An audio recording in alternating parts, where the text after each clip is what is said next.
punya rencana, disiapin sedemikian rupa, kalau nanti kayak gini aku bakal ngelakuin ini, kalau seperti itu bakal seperti ini, pokoknya plannya udah perfect nih. Tapi kenapa kenyataannya kok gak sesuai sama rencana yang sudah dibuat?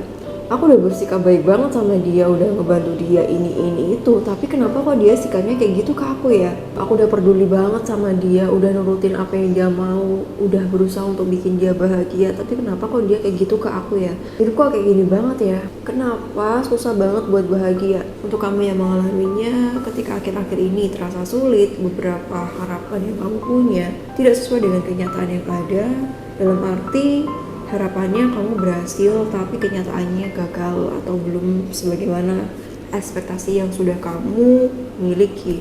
Kamu udah merencanakan ini itu, atau bahkan kamu sudah berusaha banyak tapi ternyata kenyataannya kok gitu-gitu aja. Jadi sebenarnya yang bikin kita kecewa, yang bikin kita susah buat ngerasain bahagia, biasanya adalah ekspektasi kita terhadap diri sendiri, dan susahnya kita mengendalikan ekspektasi tersebut sehingga tanpa sadar kita dikendalikan oleh harapan kita sendiri. Contoh di awal 2020 ketika pandemi melonjak dan juga meningkat, dimana kita nggak bisa kemana-mana pada saat itu.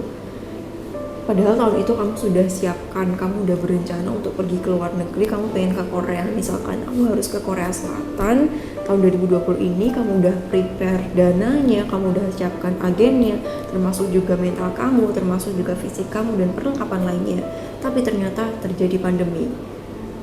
Kemudian ketika kita meletakkan harapan kita segitunya dan kita lupa bahwa pandemi ini tidak bisa kita kendalikan, maka yang terjadi adalah kita bisa sangat kecewa terhadap itu. Ya udah aku prepare semuanya, tapi kenapa harus ada pandemi? Gagal semuanya nih, terus gimana ini? Aku gak jadi berangkat. Kemudian kecewa karena kita lupa, kita nggak bisa kendaliin situasi, kita nggak bisa kendaliin pandemi di sini. Satu yang bikin kecewa lagi adalah pemberian arti terhadap kondisi tersebut. Karena nggak jadi berangkat ke Korea karena pandemi misalkan, kita merasa gagal sekali, kita merasa aduh kayaknya hidup aku memang sial deh, aduh kayaknya memang aku nggak beruntung, kayaknya nggak suka banget aku bahagia. Kemudian membenci keadaan, membenci takdir, dan membenci diri sendiri. Lalu bagaimana caranya biar kita lebih bisa bahagia, bisa menikmati hidup ini, dan lebih bisa mengendalikan ekspektasi kita? Jadi yang pertama, berhenti memberikan asumsi negatif terhadap segala hal yang terjadi pada diri kamu, pada hidup kamu. Contohnya seperti yang aku sebutkan tadi, kita harapannya berhasil tapi kenyataannya belum berhasil. Bukan berarti kamu buruk, bukan berarti situasinya buruk, bukan berarti segala hal tidak mendukung kamu untuk meraih apa yang kamu inginkan pada saat itu. Banyak sekali faktor yang menyebabkan sesuatu hal yang seharusnya terjadi sesuai harapan kamu ternyata tidak terjadi sebagaimana harapan kamu. Banyak ya terjadi seperti ini, ketika suatu hal tidak terjadi sebagaimana ekspektasi, seringkali kita menyalahkan diri sendiri dalam berbagai macam hal. Entah itu suatu yang sedang karir yang sedang kamu kejar, project yang sedang kamu ingin wujudkan, kemudian tujuan kamu ingin pergi kemana, misalkan kamu udah punya planning buat rencana liburan kemana, kemudian dalam hal percintaan atau dalam hal membahagiakan orang tua aja, banyak yang terjadi seperti itu. Contohnya adalah membahagiakan orang tua. Kamu udah belajar keras, kamu udah berusaha buat memberikan hasil belajar yang bagus agar orang tua kamu bangga. Berhasil, hasilnya bagus, tapi ternyata reaksi orang tua kamu tidak sesuai dengan ekspektasi kamu. Mereka biasa aja dan tidak memberikan pujian atau congrats you. Mereka tidak memberikan selamat ke kamu dan akhirnya kamu sedih. Terus akhirnya ngejudge diri sendiri. Aku yang salah, kayaknya aku yang bermasalah. Seandainya aja prestasiku lebih bagus. Blaming terhadap diri sendiri, menyalahkan diri sendiri. Apakah jika ini terjadi berarti kamu buruk? Enggak sama sekali.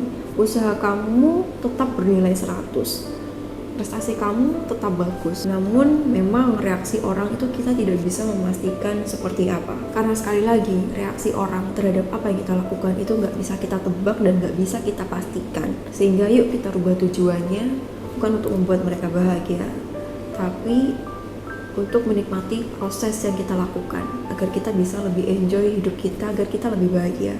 Bukankah kamu ingin lebih bahagia? Karena ya yang bikin kita sakit hati itu kadangkala adalah pemberian arti yang kita kasih terhadap peristiwa yang kita hadapi, terhadap kejadian yang kita hadapi. Bahkan sepositif apapun itu kejadiannya, ketika kita memberikan arti yang negatif terhadap hal tersebut, maka tetap terasa negatif. Contoh, kamu dipuji cantik sama teman kamu cantik banget, tapi kamu memberikan arti seperti ini terhadap pujian yang dia berikan. Halah, paling dia cuma bikin aku seneng aja, peres banget, bohong. Sekalipun yang kamu alami adalah hal positif, tetap terasa negatif karena pemberian arti yang negatif itu. Bahkan kejadian yang negatif sekalipun bisa menjadi positif ketika kita memberikan arti yang positif terhadap kejadian itu. Contoh, mohon maaf untuk kamu yang orang tuanya broken home. Ketika orang menilai anak broken home itu negatif, tapi karena kita memberikan arti yang positif terhadap itu, oke, dengan ini aku lebih bisa mandiri, aku lebih bisa menghargai segala proses yang aku hadapi dalam hidup ini, aku jadi lebih bisa menghargai cinta dan menghargai orang yang ada di sekitarku. Sehingga kejadian yang kelihatannya negatif sekalipun tetap terasa positif dan memberikan efek yang positif. Karena apa? Karena kita memberikan arti yang positif terhadap kejadian itu. Jadi bukan tentang kejadiannya, tapi arti yang kita berikan terhadap kejadian yang kita alami. Dan kabar baiknya, kita bebas memberikan arti positif terhadap apa yang kita alami dalam kehidupan kita. Kemudian yang kedua, beberapa hal memang terjadi tidak bisa kita kendalikan semuanya. Ada beberapa hal yang bisa kita kendalikan dan beberapa hal lain tidak bisa kita kendalikan. Ini pokoknya harus terjadi. Gak bisa seperti itu. Selain kita tidak bisa memastikan ini harus terjadi, kita juga tidak bisa menghalang-halangi sesuatu untuk tidak terjadi. We have no power tentang itu. Kita tidak punya kekuatan terhadap hal itu. Contoh tadi adalah perasaan orang lain. Kita gak bisa memastikan perasaan orang lain, perubahan orang lain. Misalkan dalam sebuah hubungan, aku pasti bisa merubah dia. Kita gak bisa merubah orang. Kita mungkin bisa mengarahkan dia untuk seperti ini, seperti itu, namun keputusannya untuk seperti apa hasilnya itu ada di tangan Allah. Allah yang menentukan dia berubah atau tidaknya, dan orang itu sendiri. Dan reaksi orang lain terhadap apapun yang kita lakukan, kita nggak bisa kendaliin itu. Ada orang yang suka, ada orang yang nggak suka. Karena sama-sama ada yang nggak suka, lebih baik lakukan yang terbaik sekalian dan berikan yang terbaik sekalian. Lakukan hal yang positif sekalian. Yang ketiga, kita lebih sering berdamai dan ngobrol sama diri sendiri. Ketika terjadi sesuatu yang nggak sesuai ekspektasi, kita ngobrol dulu sama diri kita. Oke, aku sedih sekarang. Ini memang terjadi tidak sesuai dengan harapan aku, tapi apa yang bisa aku lakukan terhadap ini? Mana yang bisa aku kendalikan? Mana yang bisa aku atasi? Ayo kita atasi bersama diriku. Yang belum kita bisa atasi, yuk kita cari bantuan orang lain yang bisa bantu kita untuk menyelesaikan ini. Karena kita nggak bisa kendaliin semuanya. Kita berkompromi terhadap diri kita, terhadap apa yang terjadi pada kehidupan kita. Karena balik lagi ya, yang kedua tadi, kita nggak bisa handle everything dan memastikan sesuatu. Oke, kamu harus seperti ini, kamu nggak boleh seperti ini, kejadian ini harus sama seperti rencana aku. Nggak boleh, nggak. Kita nggak bisa seperti itu, karena hidup kita itu nggak cuma kita aja, tapi ada juga orang lain yang bersangkutan dengan hidup kita, dengan plan kita. Mungkin bisa jadi kita udah maksimal, tapi orang yang terlibat, orang lain yang bersangkutan terhadap plan kita itu tidak bisa kita ajak bekerja sama. Terus kemudian kita harus cari orang lain lagi.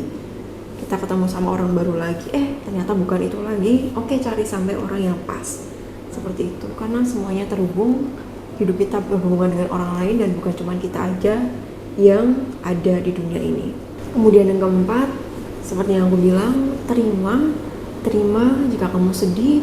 Gak apa-apa, kesedihan itu datang untuk diterima, diakui. Kemudian setelah itu, ayo kita cari penyelesaiannya bagaimana. Dia datang bukan untuk ditolak. Kecewa ketika kejadian tidak sebagaimana harapan itu normal sekali. Berarti kita manusia yang punya emosi, beragam emosi. Ada marah, ada kecewa, ada bahagia, ada senang, ada sedih. Dan bagaimana kita tidak ditentukan oleh emosi kita. Kita adalah pengendali emosi kita.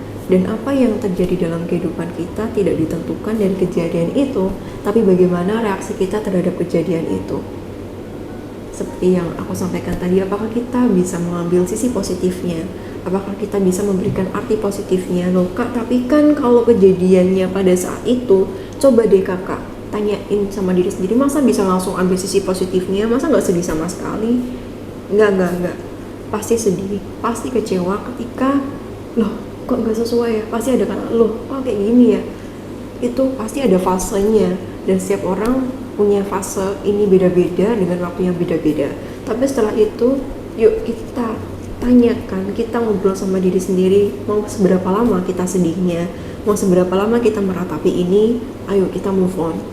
Life so goes on. Hidup akan tetap terus berjalan, hidup tetap harus berjalan. Kalau misalkan kita merasa diri kita nggak bisa nyelesain ini sendiri, kita bisa minta bantuan orang lain. Yang pertama kita hubungi Allah dulu, ya Allah bantu aku untuk mengatasi ini, ya Allah ini sulit, bagaimana caranya? Allah pasti beri jawaban, bukan dari bisikan ke telinga kamu kayak, hei kamu lakukan ini ya, bukan seperti itu. Tapi kebanyakan itu adalah dari orang-orang di sekitar kamu. Kemudian kamu misalkan mempertanyakan sesuatu, aduh ini gimana ya, aku nggak tahu cara penyelesaiannya.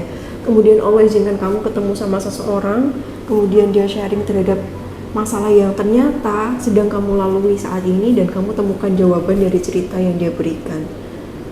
Karena pelajaran, kemudian cara mengatasi sesuatu, solusi dari masalah hidup yang kita alami, kadang-kadang nggak jauh-jauh dari sekitar kita sendiri. Tergantung dari diri kita sendiri, apakah kita mau peka untuk belajar dan mengambil pelajaran, atau kita mengabaikan itu. Kalau kita mau mengambil pelajaran dan berusaha untuk peka, kita pasti akan dapat.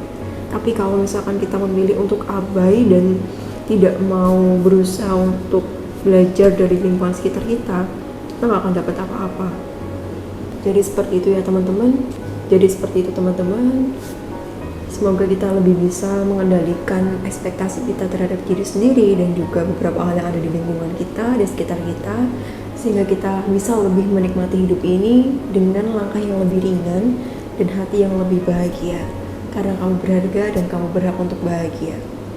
Jika kamu merasa butuh teman untuk bercerita, jangan sungkan-sungkan untuk DM ke Instagram. Kami akan menjadi teman cerita buat kamu. Gak usah sungkan-sungkan ya. Jadi seperti itu, sampai jumpa di next video bersama aku Devi Puspita. Semoga bermanfaat. Sayangi diri kamu, cintai diri kamu karena kamu berharga dan kamu berhak untuk bahagia.